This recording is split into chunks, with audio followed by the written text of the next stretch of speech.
of the things, the policies of our side of the aisle, at least as long as I've been here, they have been squarely to support the American people. I think we did not do a good job at letting people know what we really did do.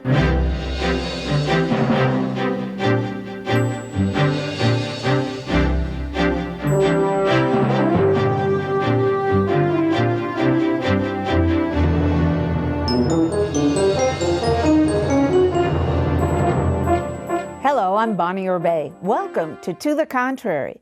This week, we continue our series of interviews with women thought leaders, and we have Representative Marcia Fudge, an Ohio Democrat and former chair of the Congressional Black Caucus. Welcome, Representative Fudge. Thank you for joining us. Thank you for having me. It's a pleasure to be here. You are the former chair of the Congressional Black Caucus. Tell me what the caucus does for African Americans and what you did when you were chair of it. Let me first say that the caucus represents 78 million Americans. The majority are African American, but not all African Americans. We have representatives in our caucus who have districts that are not majority minority districts. And so we pride ourselves on being what we call the conscience of the Congress. We fight for people who are poor, people who are disadvantaged, people who are underserved, no matter their race. So that is what we do. The caucus now has 49 members. It is one of the largest caucuses in the House of Representatives. And I think that my biggest source of pride as chair of the caucus was to just hold everybody together. You know, when you get to be 49 members, everybody has their own issues. But I just wanted us to focus on the issues that are most important to the people we represent. And I think that we did that during those 2 years. So I'm really, really proud of that. Tell me your biggest legislative accomplishment during that time. Oh gosh, there were so many. Of course, during my tenure, of course, we did things like make sure that we could keep the Affordable Care Act in place. It was one of the very first votes I ever took in this building. And then to be able to come back and make sure that we maintained what we had started, I think was significant. We did work on Syria, because at that time we were talking about whether we go to Syria. The Iran deal probably was a huge deal. So there are a lot of things I think that were important to not just me, but to the people that I represent as well. Now, obviously, since that time, we've gone from a Democratic president to a Republican president, and a president who has gone after a lot of the programs that help, as you put it, the people the poor of all colors. Right. How has your attitude toward your work changed, and how have the needs of the constituents you represent changed? Let me just say it this way. I pride myself on being a patriot. I love my country. Over my president, I love my country. And I think that all of us, members of Congress, have to look at what is happening to this nation. When you start to do things like thinking about taking away funding for veterans housing, for hungry children, for senior citizens, for the military, then you stop and you say, we're obviously not going in the right direction. So our job has become more difficult because we have an administration that believes that it's okay to hurt hungry children, to hurt sick people, to hurt senior citizens, to take money from education, to take money from programs that benefit the entire world in terms of research and development. I think that we have to stop and say, who are we as Americans? And I don't think that that answer is settled right now. And until it gets settled, it is going to be a difficult term for us, all of us. But how can you say that about President Trump when he talked about some of the Republican attempts to get rid of the ACA as mean and mean-spirited? In other words, my point is he finds himself at different times and in different moods on different sides of the same issue. So how do you know when he's with you and when he's against you? I don't know that we do. I mean, to be perfectly honest, I have listened to him change his mind on the same issue 3 times in one day. But what it says to us is that we have leadership that we can't trust. We have leadership that goes with whoever the last person is that spoke to them, instead of leadership that takes a position and lets the American people know, this is what I believe is best for you. This is what I believe is best for this country. And I say to my colleagues, when Barack Obama was the president, if I disagreed with him, I told him I disagreed with him. When did you disagree with him? Oh, many times, many times. But I think that it's important that people of the same party say to the president, you're wrong. Or maybe you need to look at it this way. Let's take a step back and look at who it helps and who it hurts. I don't think we're there yet. Give me an instance of when you disagreed with President Obama. Well, one of them was Syria. The president early on was seriously considering going into Syria. I was one of the people that disagreed and told him that. We've had issues with food stamps. The White House wanted to make some changes to the way that we did food stamps. And I said to them, if you go down this road, it's a slippery slope, because now they will see that you've taken money out of food stamps. So every time they come back, they'll want to take it too. And it happened more than once. I mean, we've had our differences. How much has come, what percentage of the food stamp budget is no longer going to food stamps? Oh, we've taken trillions of dollars over years, since Barack Obama came into office, for a number of issues. We took money from some teaching issues. So, I mean, I think that people look at saying, we're doing good over here, but you can't take it from what's doing good over here. But I would say that there is probably not any leader that I've ever had in any position I've ever had that I agreed with 100%. I think Barack Obama was an outstanding president. Did I agree with everything? No. And I don't expect that people are going to agree with everything this president does. But I always had a sense of comfort that he was doing what he thought was best for this country and not what was best for him or his friends. I always believed that he was doing or wanted to do the right thing. I don't have that same feeling today. All right, you said himself or his friends. What about party? Do you think this, first let me ask you, is this Congress one that is more concerned about partisan gains than its country? Oh, absolutely. There's no question about it. There's no question. I wish President Obama had been more concerned about party, because had he been, we probably wouldn't have gotten killed in 10 and in 14 if he had cared more about party than he did about policy. I think it's really important to care about policy, but I also think it is important to care about your party, because the president is the head of that party. And so I think that he should have done more for the party. But clearly, he was strong on policy, and he was very, very strong on what moves the country and made the country better.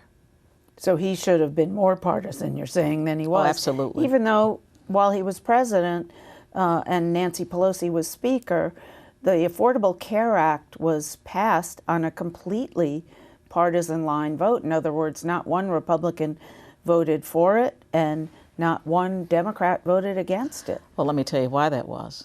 Mitch McConnell, from the very day he got there, said, we're not going to do anything that is going to benefit this president. But I sat on a committee of jurisdiction. At least a third of the amendments in that bill were Republican amendments.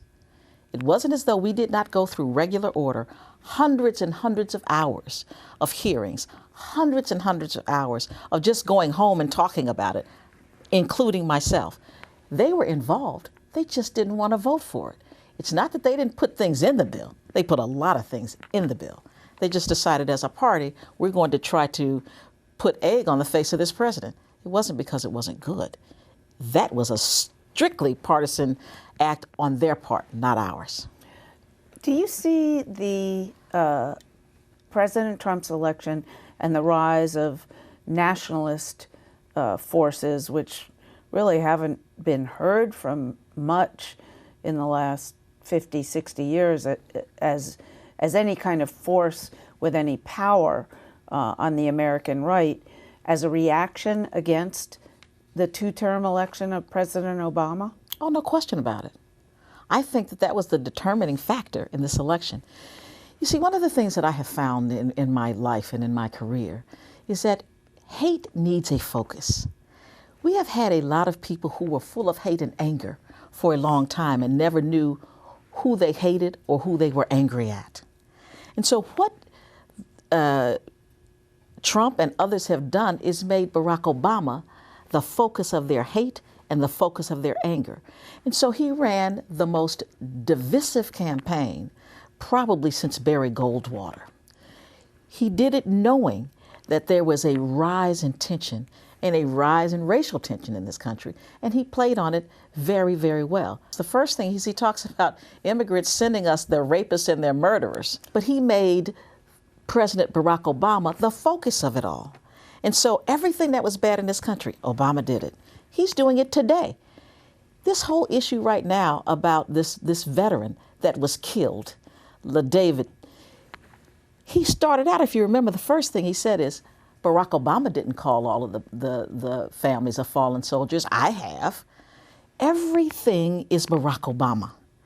He is obsessed with his hatred of Barack Obama. And it is so sad because it is taking this country in a place where we shouldn't even have to go. Barack Obama is gone. Create your own legacy. Show us what you can do. Don't just destroy. Find a way to build up and represent every American, not just the ones that hate the same people you hate. Well, but he seems to have been guided, if not by General Kelly as his chief of staff, by others who were present in his earlier administration and are now gone, like Steve Bannon. He seems to have been guided away from the extreme. And no, you don't agree with that? No. I mean, you go out and you call the head of another country Rocket Man. You know, you go and you talk about you're going to destroy the Iran deal, the only thing that is keeping them from a nuclear weapon. You want to tear up every trade agreement. You want to destroy everything that's been done by any president before you. I don't think that's reasonable. I think that is and I don't want to give him what I might call my own, idea of how sick he is. I think he's a sick man. But because I'm not a doctor, I don't want to say, give him some prognosis. But I do believe that there is something wrong with a person who only wants to destroy and doesn't want to build up. And I don't think that that's good for this country.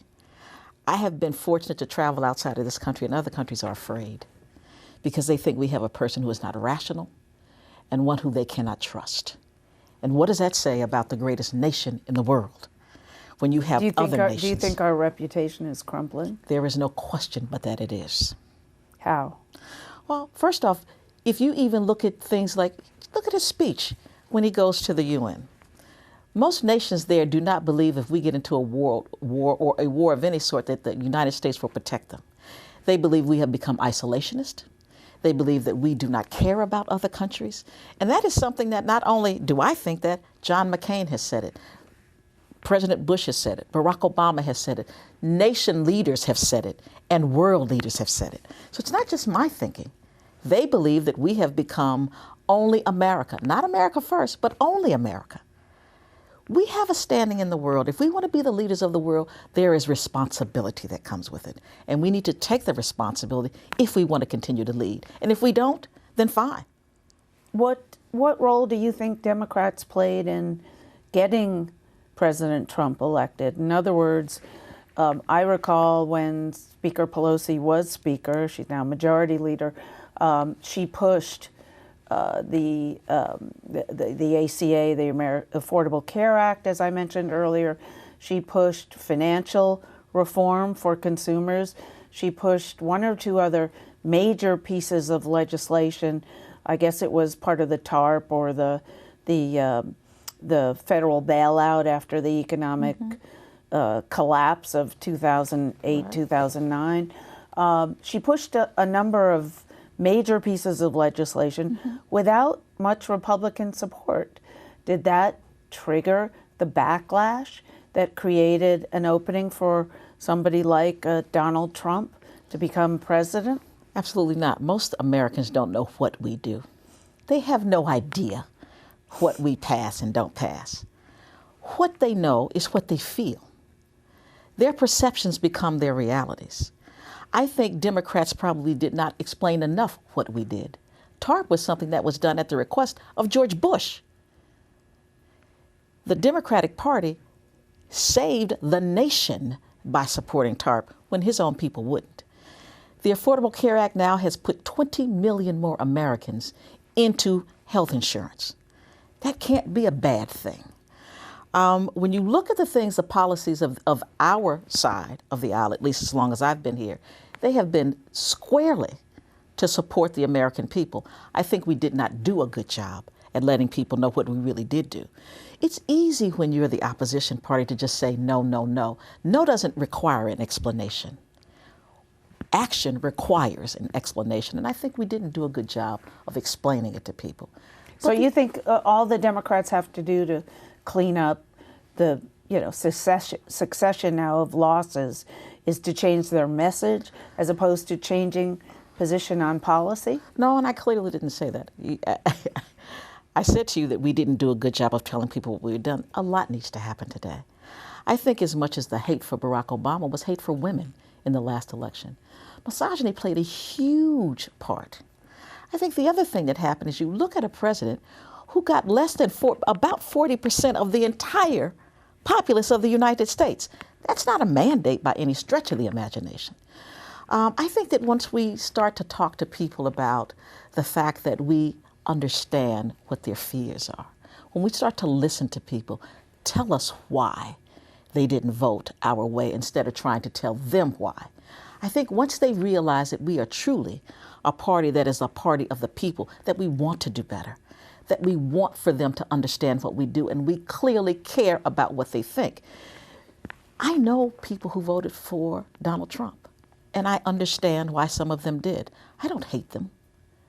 I think that what we need to do as a party is to pull those people in to make clear to us what their motivations were. And I don't think we've done that. Well, isn't it pretty obvious? No. Their motivations were, first of all, they wanted a shakeup. They were sick of business as usual. Secondly, a lot of them wanted jobs. A lot of them were long-term unemployed who don't even figure in the Department of Labor data that comes out about unemployment. 60-year-old white men in Michigan who had earned a good living for their families as factory workers, as Detroit, car really manufacturers. isn't true. But that's a lot. The average voter for Donald Trump makes $70,000 a year. 70. Poor people voted for Hillary Clinton. Look at the data. Poor people did not vote for Donald Trump. Union workers voted for Donald Trump. They make $30 an hour. They're not poor. When they're working. Most of these people But a lot of them were out of work. No, they weren't out of work. I want you to look at the data of the people who voted for Donald Trump. People who were out of work voted for Hillary Clinton. Just no ifs, ands, or buts about it. But coal workers, for example, didn't vote for Hillary Clinton. They did not, but they were working. Coal workers voted for Donald Trump because Hillary Clinton wanted to change the way we get energy in this country. Coal mining, I have a lot of friends. Well, she also made a big mistake when she slipped and said we want to put coal miners out of work. I agree. Instead of saying we want to retrain them for less dangerous, higher paying jobs. I agree with you. I don't disagree with that. But they were people who were working and they were trying to save their jobs. But let me get back to, you blamed what's going on in this country culturally on misogyny. Some of it is, a great deal of it is. Well, and a lot of women would agree with you, but please explain it, your take on it. Well, let me say two things. And I said this when Barack Obama was first elected in 2008. I said, this country is more sexist than it is racist. Hillary Clinton, and I don't know that anybody can argue this, would arguably have been the most qualified person to ever take the presidency of the United States. People came up, I don't like her. I don't like her hair. I don't like what she wears. Do you know, I work with people every day that I don't like their hair or what they wear, but I would not vote for them because they're a male, but we do it to women. I have friends. Well, and additionally, look at the guy we elected and what he thinks of women. What he thinks of women. But can you imagine the things he has said about women, that he could still get elected in this country? I know people for a fact who said the country is not ready for a woman president. Who said it to me to my face? It's not something I'm making up. They didn't want a woman president. The attacks that Hillary Clinton withstood for a year and a half, I don't know any man that could have withstood them. Anytime you have a James Comey who will come out and say we're investigating Hillary Clinton, but won't come out and say that we're investigating Donald Trump at the same time, that says a lot about who we are as a nation. That we would elect someone who has absolutely no business being the president of the United States over someone who was eminently qualified. And yet, I understand people want to shake it up. And yet, it's hard to tease out why she lost. Of course, we have to mention that she won the popular vote, but a lot of people said the party should never have nominated her because there was just way too much baggage, and she doesn't have what a lot of people would call a likable personality. She talked about it in her book. They didn't say it about Jeb Bush, and there had already been 2 Bush presidents. How much baggage do they carry? Nobody said it about them. We've had 1 Clinton president. We've had 2 Bushes. They didn't say it about Donald Trump. They didn't say it about any of the men who were nominated by their party. Nothing. Only about the only woman. Do you think enough is being done to fight? You said sexism is worse than racism. Oh, absolutely. Well, first of all, how do you know that? Well, because a black male was elected president and a white female was not? Partially, yes. Because that white female had an awful lot more exposure, a lot more credibility, a lot more money, all of the things that normally would guide a race. Now, am I happy that Barack Obama was elected? Absolutely. But I'm telling you what I saw, and that is the reality of it. That is the truth. You know, people want to argue it, but when you ask them face to face, they normally will tell you the truth. And a lot of them just didn't like her because she was a woman, and she was a strong woman, not a weak woman, a strong woman. How do you think women have to overcome that stigma?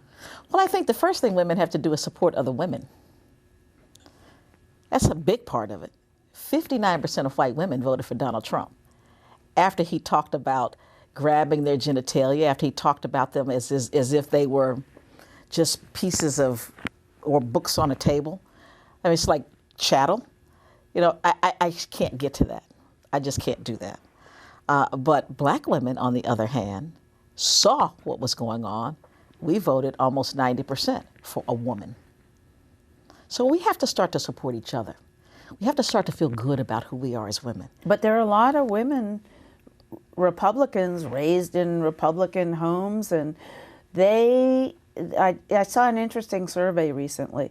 Something like 30 or 40% of Democratic women told pollsters that they think things are relatively good in the country. But 59% of Republican women said the same thing, meaning they see themselves as, you know, Republican women, many of whom are, are white, most of whom are white. Obviously, the Democratic Party is much more diverse. They don't feel like they need help from the government. They feel like women have arrived. Well, I would tell them to come to my neighborhood so I can show them the women that haven't. The same people who fight abortion are the people who can afford to go out and get one if they want it. The same people who don't worry about a hungry kid, they don't worry about it because their children are not hungry. The same one who says the government shouldn't help veterans who are sleeping on the street, it's because they don't sleep on the street. Let me show them what the federal government can do. No, they want the federal government when it's about business. They want, if they work for one of the oil companies, they want to get a subsidy for their oil companies. They're the ones who want the federal government to do away with the estate tax that only benefits 200 people. They're the same ones who believe the government should give them contracts. Well, that's the kind of government influence they want. What they don't want is the government to help people who they believe are undeserving. And these people, many of whom obviously are not undeserving, but that is what they think because they have been brought up in this mindset that if you can't make it in America, that you're lazy and that you're worthless. And so I want to show them. Tell them, come with me sometime. I'll show them the difference. Thank you for joining us for this edition of To the Contrary. Please visit our website and our Facebook page. And whether you agree or think to the contrary, please join us next week.